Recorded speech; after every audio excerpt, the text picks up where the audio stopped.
Good morning and welcome to Race Industry Now, the technical and business webinar series from EPARTRADE. I am Francis Savignan, the founder and CEO, and with me this morning, Judy Keane, the co-founder. Good morning, Judy. Good morning, Francis. Can everyone? I think I see Jeff Hammond, our great host, on the screen. So I think Jeff is going to pop up any second. Good morning, Jeff. How are you? Good morning. I'm doing well. How about y'all? Good. So we got your team back, right? After the successful part one, we're doing another one, part two. That's very exciting. And we had a very busy week too here, Judy, right? Yes. Every single day we wake up and there's new products and content showcasing on here. We have Pit Boss Jacks. They uploaded a new dirt jack. And then we have Pit Logic, and they're an app that's a race software for team management, and Diamond Pistons. So they're showcasing the Rebel series. So every single day there's new products on here. It's fun to see it. Absolutely. Very good. Excellent. So I'm getting a signal from our producer, Reed Keneski, that we're going to bring our gentleman from PAGID. And I see Jim popping up. We should get Mark and Ian anytime soon. And so this is going to be part two of our great webinar on brakes. So I see everybody on screen. Good morning, gentlemen. Welcome back. Thank you. Good morning. Excellent. So Jeff Hammond, you in charge, and we'll see you guys in the next 55 minutes. Well, that's kind of a scary thought, but at the same time, I'll do the best I can, Francis and Judy. Y'all just kind of like be standing in the corner in case I get in over my head here. But gentlemen, we're back together again. We started something, and unfortunately, I think we tapped the brakes way too much during the course of our first presentation, and we didn't get done. And hopefully today we'll be able to do a good job and get done, because I think everybody should have realized how important everything you're bringing out really is. And since the last time we've talked, I've had a few personal experiences. I went to the racetrack, a short track out in Twin Falls, Idaho, and did a little bit of short track racing. And one of the things that we focused on, brakes, and trying to get a young man not to use them too much, but use them properly. So, I'm really excited about being here. We've already got people wanting to know about, part one, and it's real simple. EPARTRADE does a great job of making sure that they take all of these webinars and they got them filed away, folks. So if you miss part one, all you got to do is go to EPARTRADE and they'll tell you how to find it. And you get caught up and be right up where we are today. So since the last time I saw you, Jim and Ian and Mark, what's been going on in your world? I can start.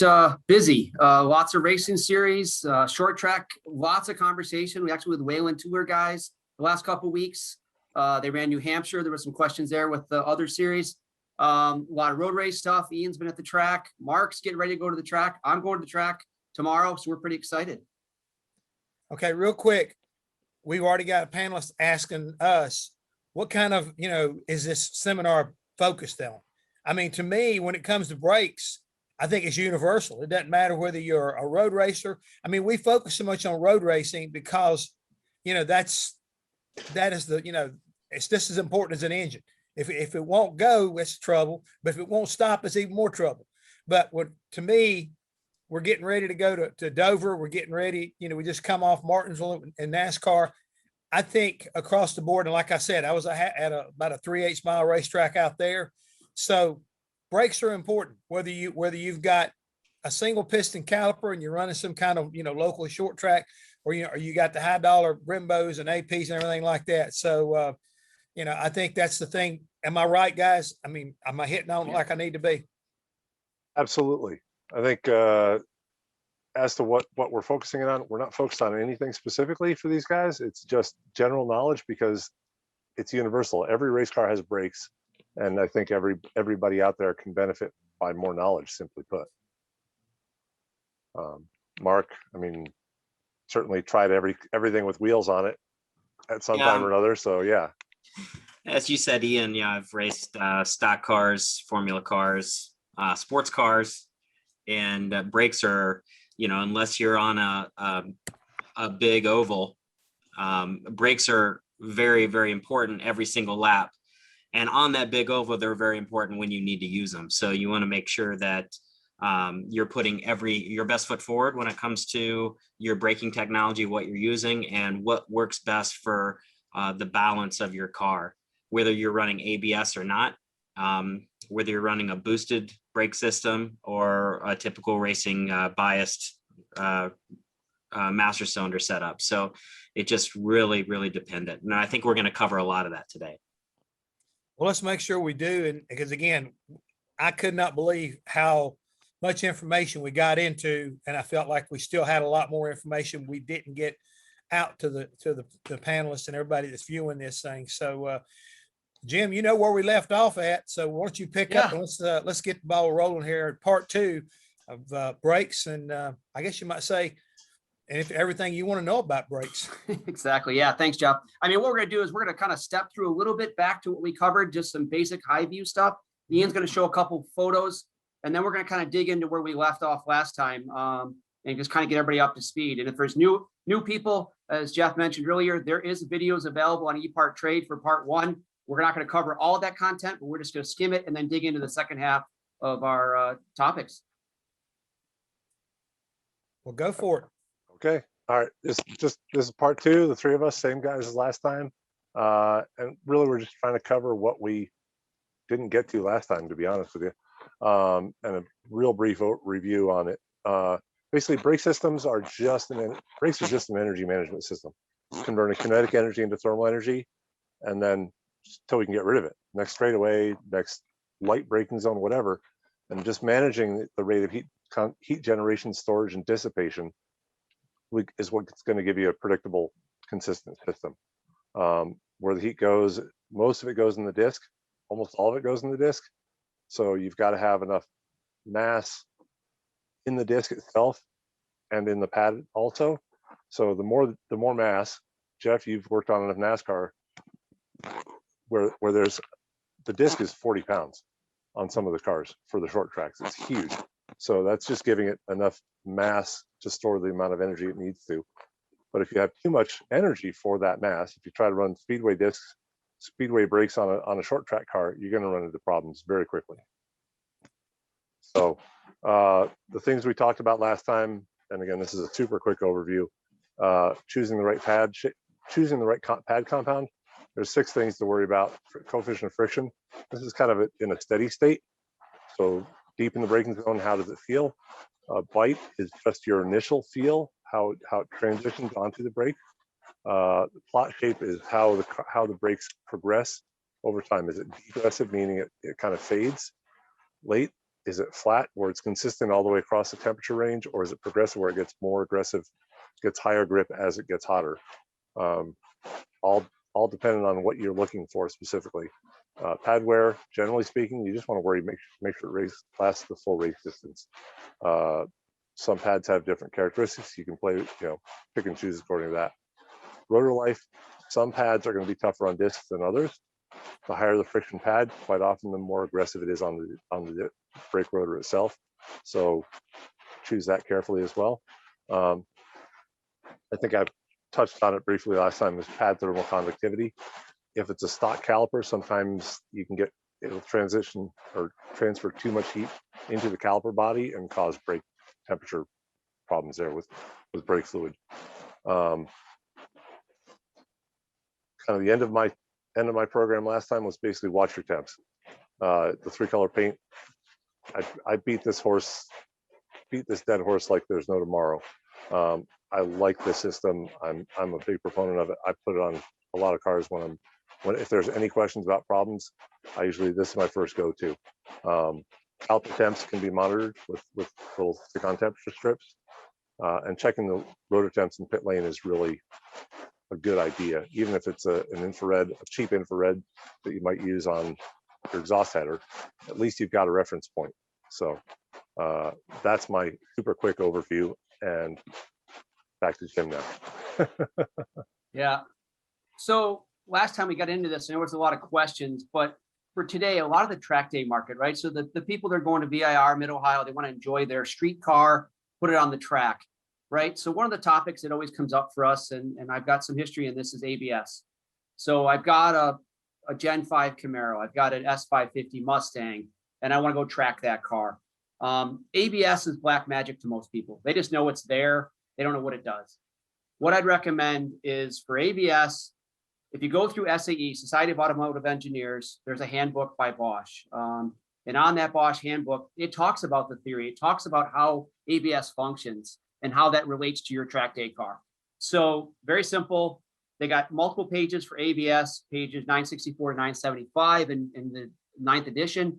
And then I used an acronym, I realized that this morning. So being an engineer, TCS, so traction control. So right, so we kind of control wheel slip with the accelerator pedal, the traction control, and ESP being stability control. So the theory and the overview is there. And Bosch is willing to share that with you, and other companies do that as well. So that's just the key thing. ABS questions, start there. Next page, please, Ian. So within the automotive world, Detroit specifically, globally, there's 3 main players right now in the industry that are doing stuff in the OEM applications, as well in some of the motorsport activities. So these 3 companies really represent the big guys. I've got counterparts and relationships with all 3 of them through the years. And a lot of them are gearheads. There's a lot of ABS calibrators in Detroit that are at the track. They're going to Mid-Ohio, back to VIR. They're going to local tracks in Michigan, Groton, Gingerman. So we are totally a bunch of gearhead guys at the end.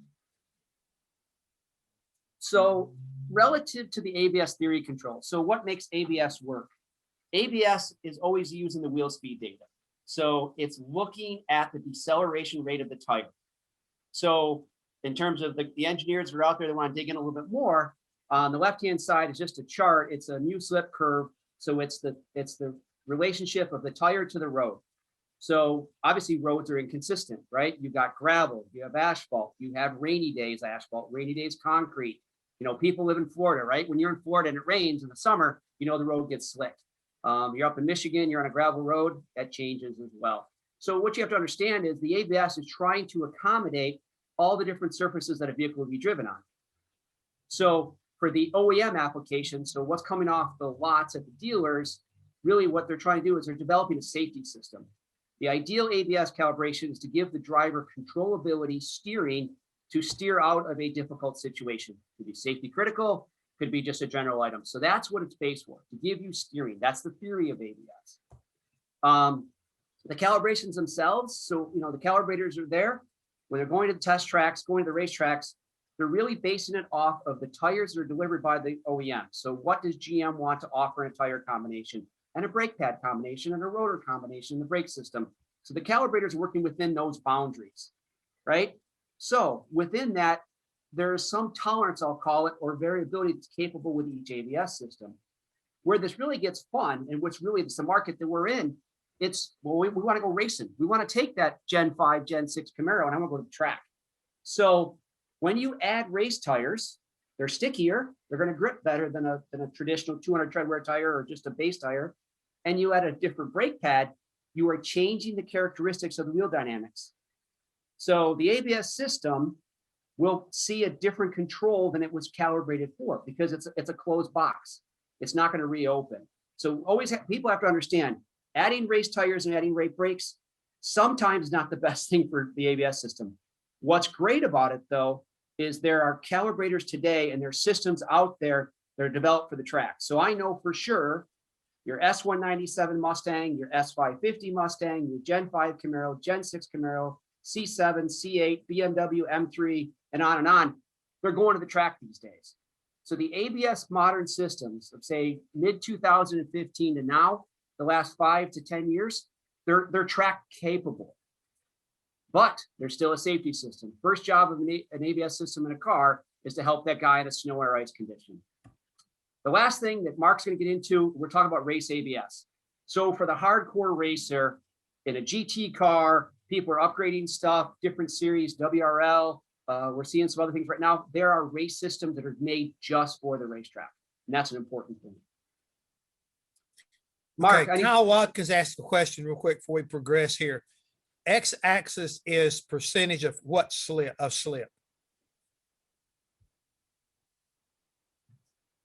So this data is longitudinal. So this is x-axis. So this is going forward. So this is the slip as the tire skids. All right, thanks. Yep. So Mark, let me give us a little bit of information you've got on the ABS side.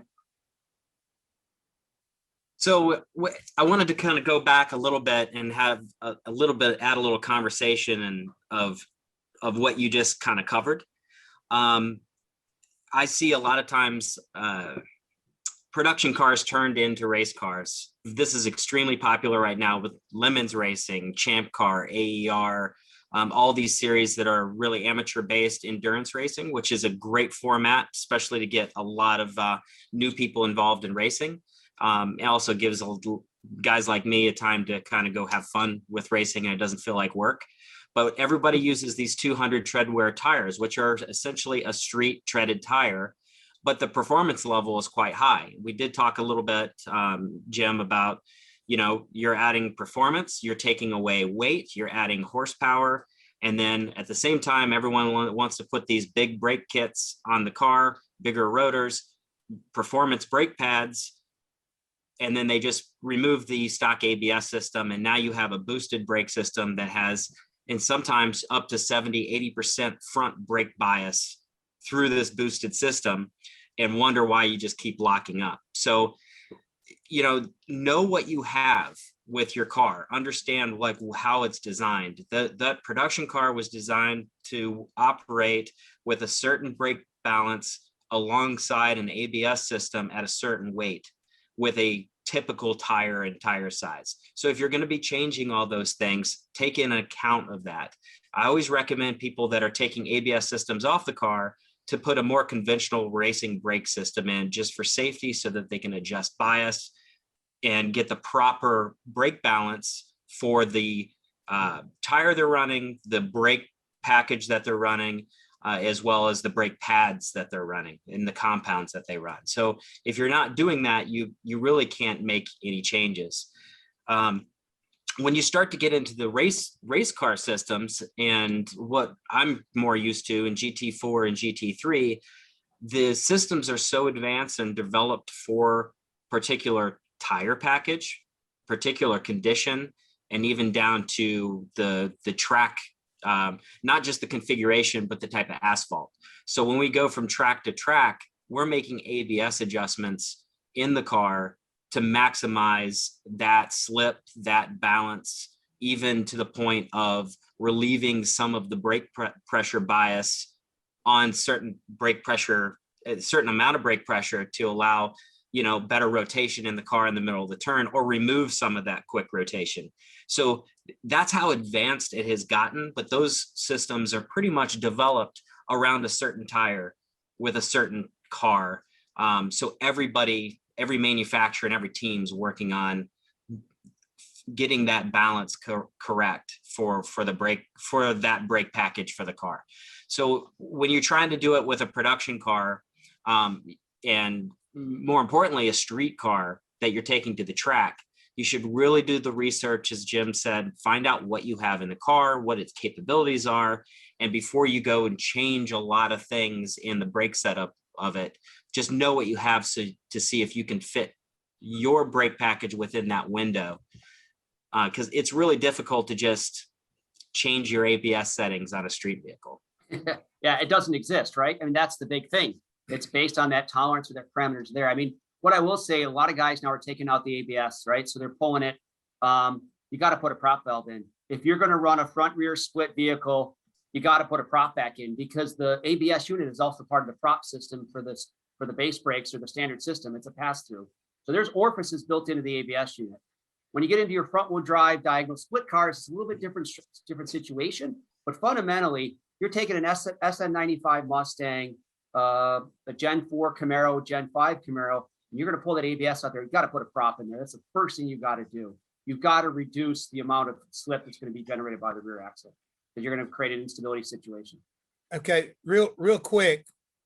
You know, I know you guys talking a lot here about, you know, the stock cars and what they have and being able to tune it in.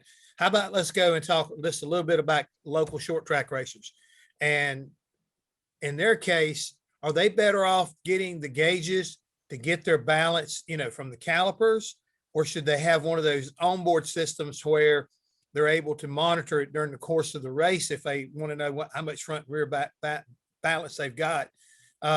You got any feel about that, Mark or Jim or even Ian, about what's the best way to approach that? Because I know a lot of people got a lot of different thoughts about it. And I think a lot of people are starting to be more aware of it because there is so much information out there about how to make your car go faster by having the right kind of brake package. That's a really good question, Jeff. And I think it goes back, especially for local short track racers, what their rules allow. Because once you start getting into brake bias percentages and calculating that for you on your dash, you have that technically is labeled data acquisition. And some of those short tracks don't even allow that at all. When I raced in Trans Am, it's essentially a road racing stock car. And I used the brake bias percentages corner to corner at some tracks, depending on what tracks I was at. A track like Coda that has very long straightaways and very tight threshold braking zones, as well as some very fast corners that you just need a little bit of light pressure to transfer weight to the nose.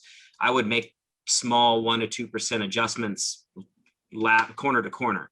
But on the local track, I think if you have that brake bias and the brake pressures and you know what it is, and then you can make adjustments in, as you race and know that, a quarter turn to the front is going to help me here. And as the tires wear and everything, I'm going to need a little bit less front brake pressure to really kind of get the car to settle and entering the corner. You can kind of figure that out. And then just after the session, figure out where you ended up. And I think that's as data acquisition related as you're allowed in some tracks. When I raced in Canadian NASCAR series, we weren't allowed data acquisition, only for testing. And that's pretty much what we had. We had the brake pressure adjustments for front and rear. I knew where I was on threshold, but a lot of these local short tracks, you're not really at threshold braking because you're braking down into a turn. You're just trying to transfer weight to the front. So you need to kind of find out what works best with the nose of the car to get that weight transfer down, and how soon you can release the brake and let the car roll. And I think that, having that brake pressure and knowing where you are is really half of it. Yeah, and Jeff, maybe to add, right? So a lot of the super late guys, all the late model guys, the modified guys, right? Those cars come pretty sorted. So they're going to come with a proper master cylinder sizing, caliper setup that's there. So what then they're fine tuning, and what we're seeing right now with our calls in the circle track marketplace, there's a lot of fine tuning the bias, because they're realizing, okay, they're creating a little bit of an understeer, a little bit of a push, so maybe they can run a little bit different combination Martinsville versus what they're going to run at Shangri-La, or I guess, Chemung Speedway up in New York. They're going to try something a little bit different. So we're starting to get those calls now, because the circle track racer, because the system's set up, and it's coming with that setup. Now they're trying to fine tune, as Mark described, the fine tuning of the ABS system in the GT car. Now we're starting to see the circle track community start to fine tune based on the friction levels. So that's where the system now comes in, because now they're taking a little bit more friction, or a little bit less friction, and changing the bias front to rear. If the car got a lot of push, they're taking a little brake up. If it's on brake and the car's pushing up, you're seeing some guys now start to take the friction level out. So for us, we go from compound 1 to compound 2 to compound 3. So we're backing it off. So that's also what we're seeing. It's getting pretty sophisticated. I'm shocked, not shocked. I'm happy that a lot of the circle track guys are getting more defined. And the Cup guys, they've got it figured out. But when you see it at the super late model level, the limited late model level, some of the SK modifieds up in the Northeast, they're getting really good at this. Well, that was the other thing I was going to ask you was, excuse me, we're getting some people curious about who's got what, who knows what about this. If they've got a question, I'm talking about, people out there on our panelists, excuse me, that are listening to our deal. Where can they go? Can they call you guys and get help? Will y'all give information or help direct them? Yeah, absolutely. Yeah. So if you go to pagidracing.com, there's an info box. You can grab, there's a phone number, direct phone number. There's an email address. Email address is info, I-N-F-O, USA at tmdfriction.com. But that's all on the website. We've got all kinds of information for you guys. I mean, absolutely. I mean, for Ian and I, we live this. We take phone calls, emails all day long. And Mark, he's at the track and he's doing a ton of coaching. So Mark's also involved and engaged in the community a lot.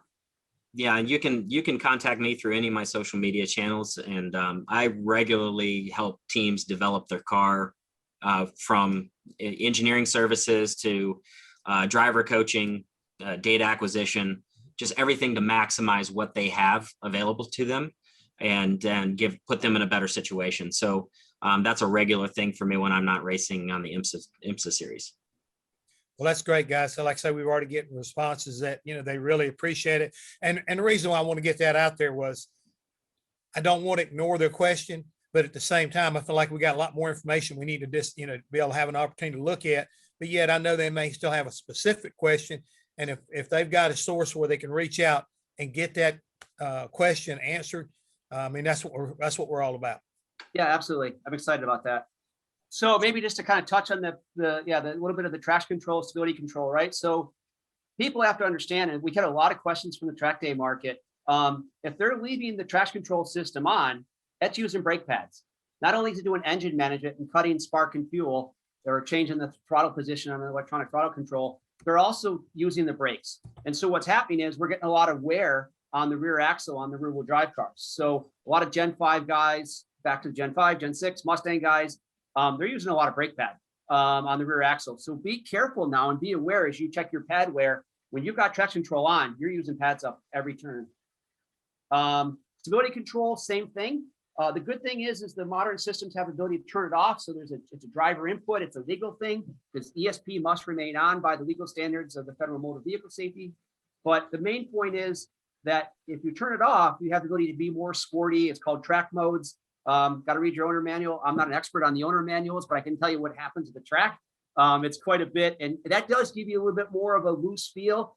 We kind of, Ian and I talk a lot of these guys. The biggest thing is if you're starting out and you're doing HPDE, high performance driving, it's always good to start lower. So even for us on the friction level, we kind of start them lower at the friction level and we work their way up.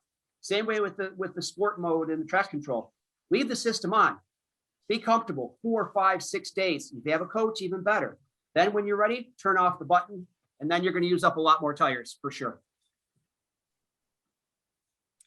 And then this is just kind of all about what we do, right? So just high level. PAGID Racing, big company. We do a ton of OEM applications under the brand or under the company of TMD Friction. TMD Performance, that's a very unique group globally. We got offices here in Detroit, Michigan area with a factory, as well as over in Essen, Germany, and Leverkusen. We talk to these guys daily. So you'd be surprised when Ian and I are on calls weekly. We'll talk about maybe what Mark was doing, and he doesn't even know it. But we're then comparing notes. What happened at Spa? What happened at Daytona? This happens every week. Big collaboration, strong group made a company, good guys, a bunch of gearheads again. We are gearheads. It's a problem. Hey, Jim, before we get too far off, I wanted to kind of come back and ask you a question. It's more of like a setup. Yes, sir. But I also, having been in the situation, would like to know. Let's say I have a track day car and I decide I'm going to take it to the track, but I want to put really aggressive brake pads on it. Now, this car may have a track mode, but it doesn't have like race ABS. But I put super aggressive pads, because I thought mindset is I want to stop as fast as possible. So the softer the pad, the more aggressive, obviously the better.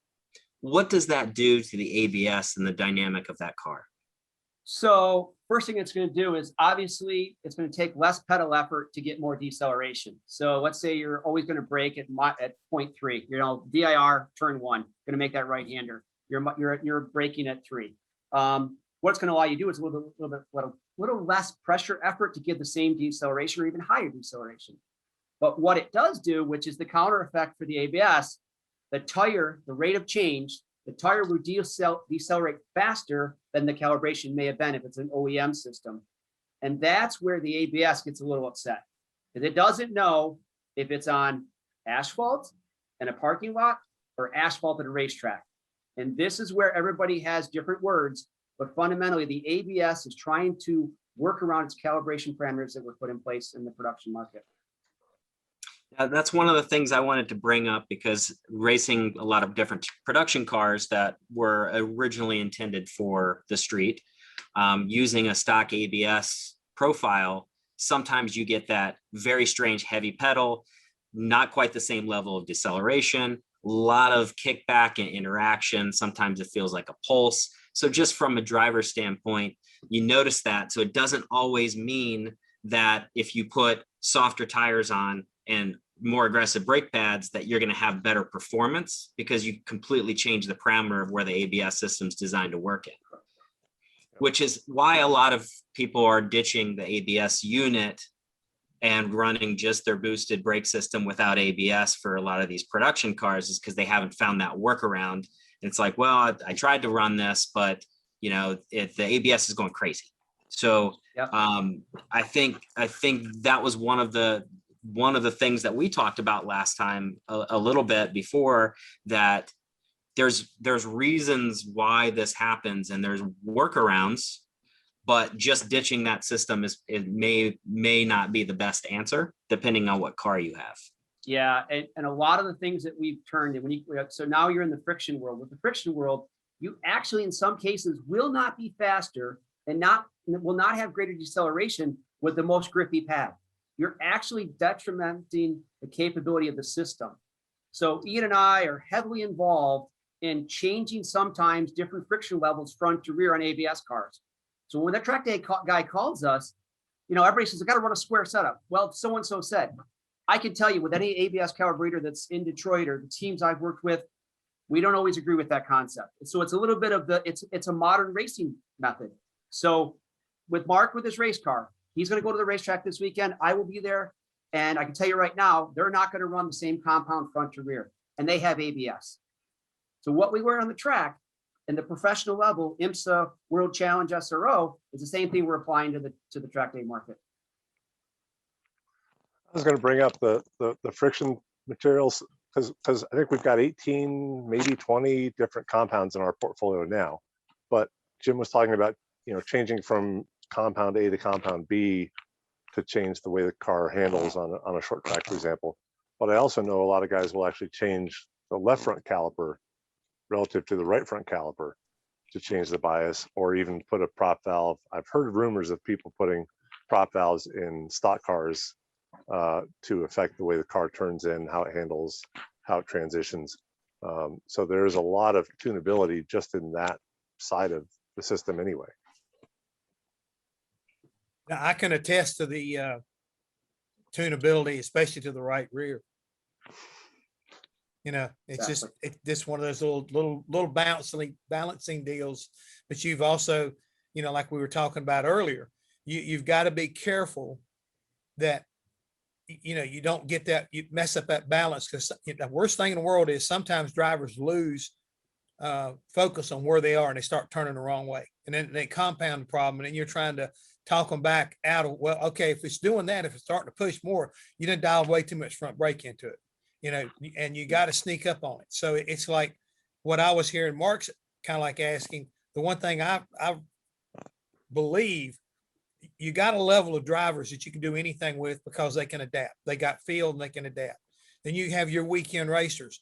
You know, let's don't overcomplicate this thing. That's the reason why you have an ABS system, so that it can protect you from yourself.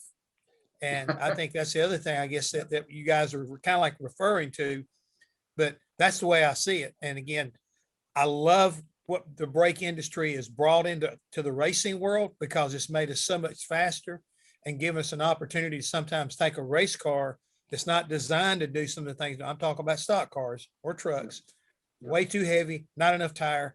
And you got to figure out what the right combination is to get some kind of sanity on making the thing sit down flat. So I like the term sanity, Jeff. I think you're absolutely nailed it with that. It's like once you have race cars that are just great for 2 laps, and then you're just hanging on from there. And a lot of it is what it's all about balance, right? So balance is predicted by a couple things. It's predicted by brakes and tires. And when you're on the brakes, the balance has to be right to be able to get in and let the car set. It's got to set long enough to where you can you transfer weight without having to adjust it multiple times. And once you decide you're going to go, it needs to set once and go. And as the tires wear, it just gets a little more busy. So that's where you start to lose some of that sanity. I think a lot of times we talk about brake balance, and Ian brought up a really good point earlier in the slides, and it's temperature. And you really need to find what temperature range you need to work in with your brake package, and that's calipers and rotors. And the brake pad's the only really adjustable part of that. So having that, even for the weekend racer, having that brake paint on the rotor and knowing what operating temperature you're at will really, you can just call Ian, call Jim and say, okay, I did that. Here's what temperature I'm at. I think I've got the wrong pad, or do I have the right pad? And they'll be able to say, you know, you're going to benefit from this pad compound because it's made to operate in this temperature, and here's what it'll do. And then you can kind of decide, because you may have the wrong front pads and the perfect rear pads, and you're struggling with a handling issue on braking that you can't diagnose. And it's really nothing but a brake pad change to really change the balance of that car. So knowing the temperature range that you're operating in is really, in my opinion, one of the first steps. And anyone can do that, whether you're a track day guy, with a production car and you're using your stock street tires and whatever, you can do that. And I think that's going to benefit you the most, because the last thing you want to do is get your car dirty or wear out the tires going off track or making any damage going off track because you've just drastically overheated your brake pads on a track day.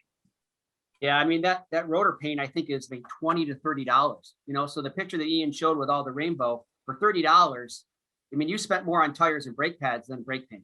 The brake paint is a great thing. Hey, I must have got ripped off then, because when I bought it at my local speed shop here in Charlotte, I mean, Mount Morrisville area, to take out there with me, I actually bought something that did exactly what you guys are talking about, but the cost was $100. Wow. So you got the special satin. You need to talk to somebody. Brake paint. You got. Yeah, gotta get I basics in need it. to then, but at the same time, You don't need glitter in it. it worked. Okay, but it really helped me that weekend, because I had been told the young man driving the truck had been overworking the brakes and put the paint on there, and it wasn't the case, you know, and it led us in a different direction, and it helped kind of get, you know, working on a few things. And the cool thing about it was, it was all said and done, we were able to get him into the corner comfortable, but at the same time making it rotate through the center and get off. And that, to me, what you guys are telling us, that is the easiest and one of the cheapest. Even if it is $100, that's a well spent $100, because it'll last you for a long time, and it will give you knowledge you can't get if you don't have a lot of people going around with infrared guns and everything like that. You can look at it. It's a simple deal. It's like you say, those three colors will tell you more than anything else I know of on a race car, what's going on. Yeah, and as Ian said, also the stickers on the calipers. You did both. It's a double hit. You got the caliper temp and you got the rotor temp. I mean, it's both sides. Yeah. I mean, I actually had somebody call me after they tried 2 or 3 different compounds of brake pad because they were having brake vibration issues. And I hate to say it's my uncle, but it was my uncle, who should have known better. But I basically had to talk him through finding somebody in the paddock who had the paint to paint his rotors, and found out he was nowhere near hot enough to justify using the pads he had. So he'd gone through 2 or 3 sets of pads and bought 2 or 3 sets of pads for a couple $100 each. And that one paint kit would have covered all the information we needed. And as soon as we figured out it was, no, go back to that pad, you'll be okay. And went back out, the vibration went away, the car was happier, his driver was happier, and ultimately lost about $400 worth of brake pads. But live and learn. I mean, cars are expensive. So it's an expensive hobby, put it that way. Banjo And again, Matthews used to say, where money buys speed. You want to go Cubic fast, dollars. spend more money. Cubic dollars, absolutely. Yep. Yeah.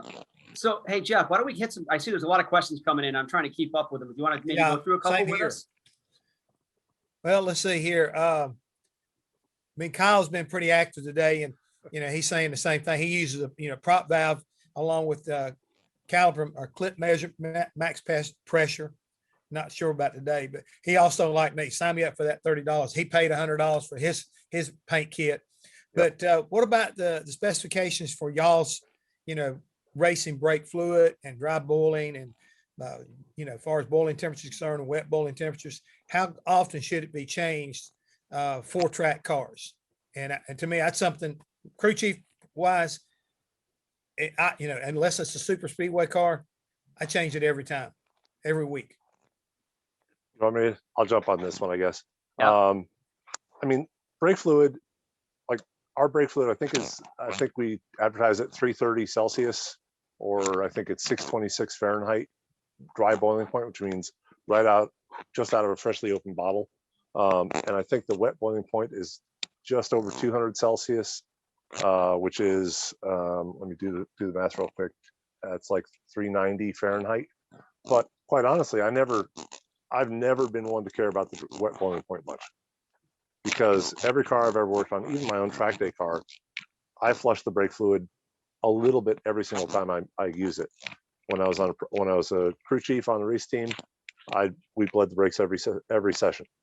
When I take my own car to the track day, at the end of every day, because I've got to take the track tires off and put street tires back on, at that point I just run a couple pumps of fluid through each caliper and getting any used, overheated fluid out of there. So I've got fresh fluid all in the system. I probably go through a half-liter bottle of brake fluid a year on that, just as a matter of course. And it's simply a case of it's convenient. You've already got the wheel off. Why not do it? You've got a brake bottle bleeder is $30, and a bottle of really good brake fluid is $20 if you're out looking around.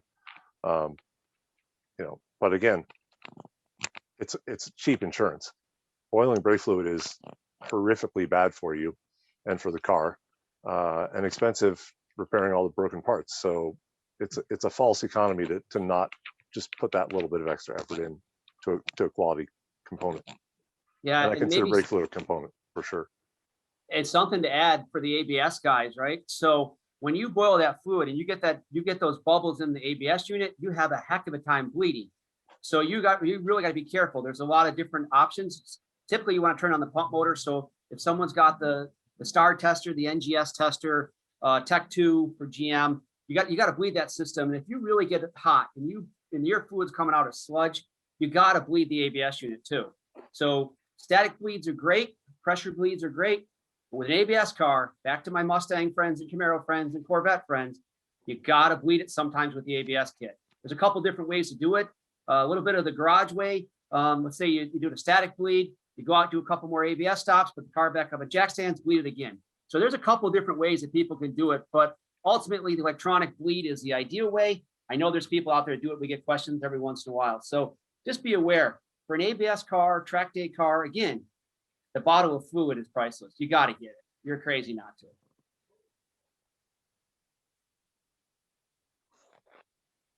Okay, how about any thought about air cooling for the rotor vanes and rotor faces?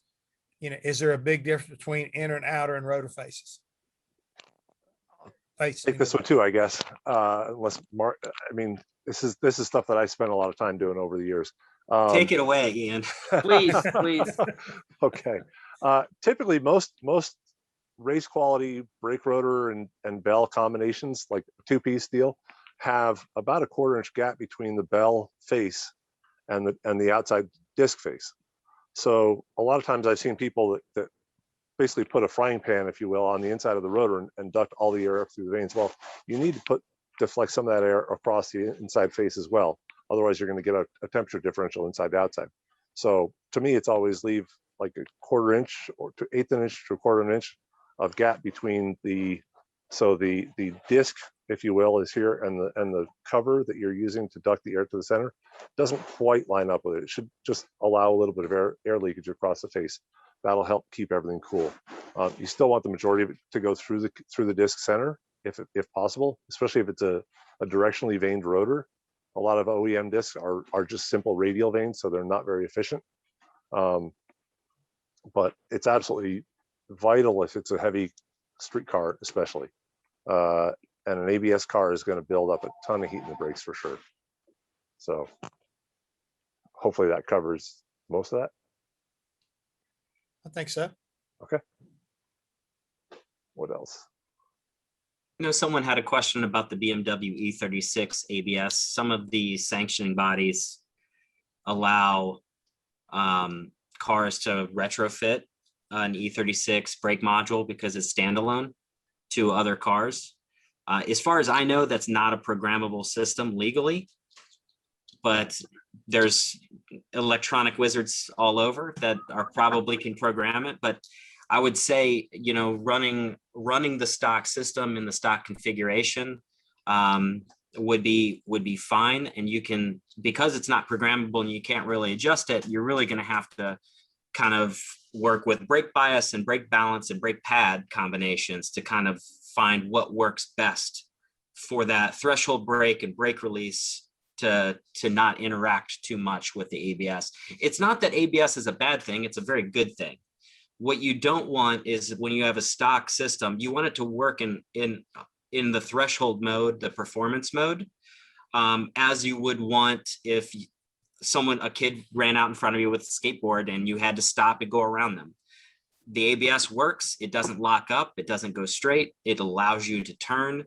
That's what you want in racing situations as well, while you have a lot of brake pressure. When you're in cars that don't have ABS and you add too much brake pressure and try to turn, locks up the inside front tire. Sometimes it'll lock up the rears, depending on what type of situation you're in. So that goes against the whole principle. So if ABS is working properly, that's a great thing. What you don't want is to be in a situation where you're going into those alternate modes where the ABS system thinks you're on gravel, or you think you're on ice, or you think you're on surfaces that you're not on, where it may really inhibit the performance of the car and what you're trying to do with it. And sometimes you may be always working in those conditions, and that's what you want to try to avoid. So if you're going to use that ABS system, your options are to toy with your brake pads and what your bias is set at, and all the things you have mechanical control over to make the ABS system work for you, not against you. Yeah, and maybe to add to the E36, there's the E36 unit, there's a couple other ones, I won't get into the specifics, but the point is E36 was developed 20 years ago. So the ABS capability at the time was made for safety, but the E36 unit has a lot of, call it track DNA built into it. So the calibrator that did that job knew enough to put some of that tolerance in there for a little bit better tire and brake pad. That's why the modern systems are better, because they've developed that and they have that tolerance for a little bit better tire and wheel. So there's a couple people out there trying to do some different things. It's possible. And all you're doing is you're just moving the activation point from the ABS. Say it was developed, say 6% slip, you're moving it to 12% slip. You're just changing the entry condition of ABS. That different system's still going to turn on. It's just a matter of how you get there. I know we kind of probably neglected this question early on in our program, but Cody, he does dirt late model racing, and they say they have a problem with their brakes all the time. And I think a lot of people may be thinking, well, gosh, a lot of times you guys only run 3-wheel brakes, and maybe something even crazier than that. So, what's your, position there, Jim? What can you do for, if I call you up and I'm trying to, can you talk me through, can you address the dirt deal? No, absolutely. Okay. We've got some within our network of friends and family. We've got some specialists on the dirt market, and I can definitely help Cody. Definitely reach out to me, Cody, and we'll take care of you. But the dirt world's different, right? You're basically never applying the brakes until you need it. So what you do at Eldora, can't talk today, with a blue groove versus what you're seeing at Knoxville, they're different surfaces. So a lot of guys will drag the brake too. So when they drag the brake, the rears get hot. Then what happens to the left front? So absolutely, Cody, we could take care of you. We know what's going on in that area. Well, that's good to know, because I think there's a lot of people that are anxiously waiting to see these big stock cars and trucks go up to Knoxville for the first time and see how that right there works. So whatever they learned at Eldora, yeah, you might have been on dirt, but you may want to rethink what you're approaching when we get ready to go run up there in the near future. So I think again, I'm glad we're getting a chance to kind of complete our second part here, because I think we're touching on a lot of people's interest in trying to understand, do we have an application within your company that I can get some straight answers on? It sounds like you guys do. Yeah, I do a seminar at PRI every year, and I've had everybody from every spectrum of racing show up, honestly. And the dirt guys, I've had some guys with sprint cars with, I don't know, alcohol, 800, 900 horsepower motors with a brake disc on the back that I wouldn't put on my go-kart. It does a lot of engine braking, but it doesn't do much else braking wise. And a lot of the short track guys have tried different styles of rotors, lightweight, heavyweight, thinner, fatter, wave, straights. And a lot of times, if it's a transitional problem, i.e., once it starts building heat in the system, basically it goes back to the bucket analogy, where there's just not enough mass in the system to take all the energy. It can't store enough to the next straightaway. It needs, a lot of times it's a mass issue. They're just trying to lighten it up too much. And on a traction limited surface like dirt, sometimes that extra pound or two doesn't really make that big a difference on performance. It's psychological more than physical. So keep that in mind. Sometimes it's, you know, if it's something that gets worse over time, over the transition, over the length of the race, it's probably a heat issue that you need more mass or more cooling or both potentially. So, you know, real quick, Mark, I mean, that's one of the things that we're hearing here in the NASCAR world about this, you know, new car tomorrow that's going to bring out in 2022 is, you know, they go to these road courses and all of a sudden they're running 2.5 seconds faster. I mean, one of the biggest things is, you know, they've got the brakes to go with the weight of the car finally. And, you know, they're able to go back to what Ian was saying. They've got that mass and they've got a way to dissipate the energy, but not, you know, overheat the brakes. I mean, I can't believe what it must feel like from a driver's standpoint when you go from a car that, like I say, you get on the brakes and the thing just sits straight down. It squats. Yeah. And yet you go into another type of deal when you're get on it too very hard, the front end just wants to scoot, you know. So you can attest to this stuff. I think you see a lot of drivers, especially the younger drivers like Christopher Bell and Ty Gibbs and Jeb Burton, those guys running a lot of the TA2 cars, which is what I raced for the last few years. And those cars are a little bit lighter, but they're built with more road racing brake technology in them, still cost contained. And they'll get in those cars and it's like, wow, this drives like a race car. It's really hard to drive the Xfinity cars and all the NASCAR cars just because of that weight and brake and tire situation. Like you mentioned before, it's a lot of power, a lot of weight, and a little bit of tire. And I think this new car is going to, like, as you say, balance everything out, and it's going to make the cars go quicker, but it's going to be easier for them to drive them quicker too. When they run the TA2 cars, everybody says that has driven them, it's like, wow, these things are a dream to drive. They're a lot of fun. You can really drive them properly. And I laugh because compared to what the GT3 and GT4 cars I raced, the TA2 car is big and heavy and and doesn't stop as well. And it's kind of funny to listen to the polar opposites that we get to work in. But I think all of those, I think it's going to make for better racing. And certainly, you know, I think better drivers too, in the end when it comes to road course racing, because it's difficult to drive the cars as they are now, which it can be entertaining, but at the same time, the racers really struggle sometimes with just as the tires go off. It's like, then it really comes down to strategy. And it's just like, I'm excited to see how the new cars work. Yeah, and just to add to that, I mean, that new brake package is a game changer. And I think we're all, you know, as fans of racing, the COTA race coming up for NASCAR is going to be exciting. But Mark knows COTA is tough. Turn one, you're going up the hill, it looks all good, and then it falls off. It's off camber. When you go to Apex into one, what the car is doing this year, what you're going to see next year, I mean, it's the rotor package is different, the calipers are different, the cooling, you're going from 16-inch to 18-inch. it is going to be a game changer, and you got a lot going on around the chassis. But from a brake side, I don't think there's any brake supplier that works with major teams is not happy. We're great. We're super happy to see more airflow, bigger rotors. Back to Ian's point, we've got more mass to hold the heat. The Martinsville situation will change in 2022, guaranteed. Now that's going to be a real interesting deal. And here's, since Mark brought it up, I'm thinking a little bit of the opposite. All these guys that are cup racers, they're going to get spoiled. And then somebody's going to come along and say, hey, you want to come run a truck? Hey, you want to come run Xfinity? It ain't fun to drive no more. It won't stop. It won't turn. So you're going to create I'll a do it. certain amount of saying, I don't want to do that. I don't want to digress. I want them to progress. That's fine. I'll do it. That'll leave an opportunity for good old Mark Miller to jump in a truck. There you Yeah. go. I wouldn't mind doing that.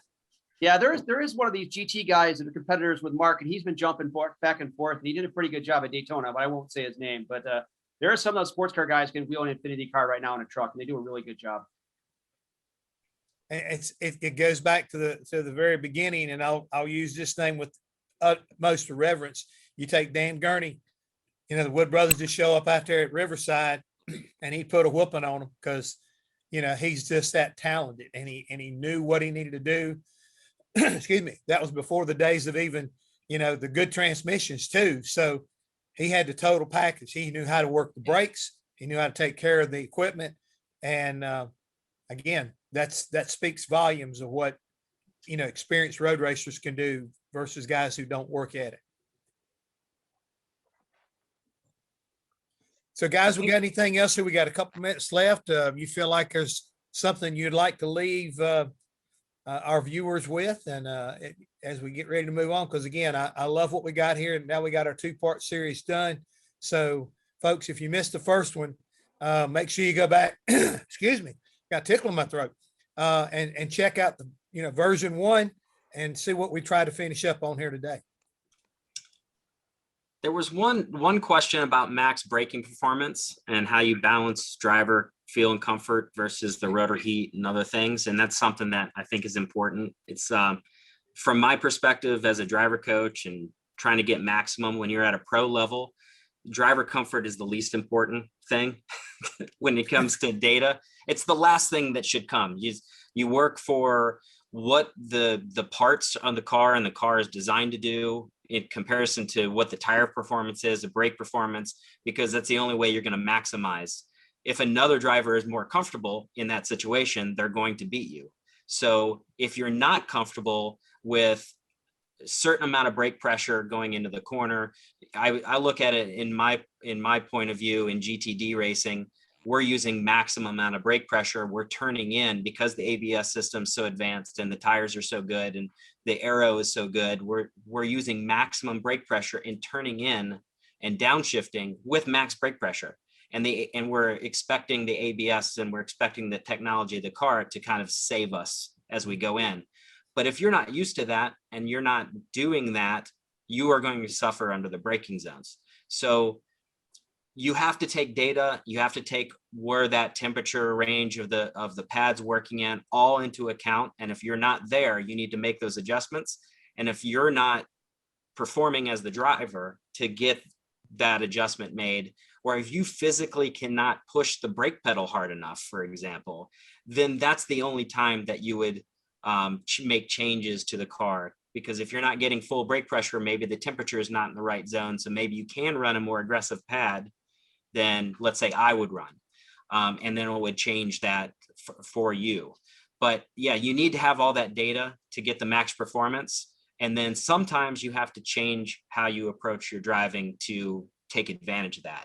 If you can't physically do that, or if you can't kind of wrap around, that's when you start making changes to make the driver more comfortable. And then you'll have a benefit, but you'll never be at that maximum threshold. You just can't be there. Well, thanks, Mark, Jim. I really do appreciate this. Great information. As I say, EPARTRADE's got it there in their files now. So if you got any curiosity about brakes and you didn't understand something, please reach out to Judy or Francis, anybody at EPARTRADE, and they'll be glad to help you out. Thank you, everybody. This was great. You. You guys, so the webinar has been recorded. It will be posted on the platform in a few hours. Part 1 has been posted about 2 or 3 weeks ago. This is our 99th tech webinar. So there is about 98 that you can actually watch right now on EPARTRADE, on podcast, on YouTube. And next week we'll be back. And we're going to be with the people from REM, New England finishing, and we're going to be talking about parts finishing and treatment. So stay with us for a few more sessions, and we're going to have a big announcement towards the end of the month as well with our good friends from Racer, and so again, thank you very, very much for watching the webinar today. We'll see you again next week. In the meantime, we're pushing PAGID's product on the homepage of EPARTRADE. So you can go on there, click on it, and you'll be connected with the great team at PAGID. So Jim, Ian, Mark, thank you very much. It was great to have you on both sessions. Wishing you a great racing season. Hope to catch up with you guys at the track, and we'll see you again soon. Thank you very much. Take care, Thank you, everybody. Thanks, Judy. Thank you. Thank you. Thanks, Francis. Bye-bye.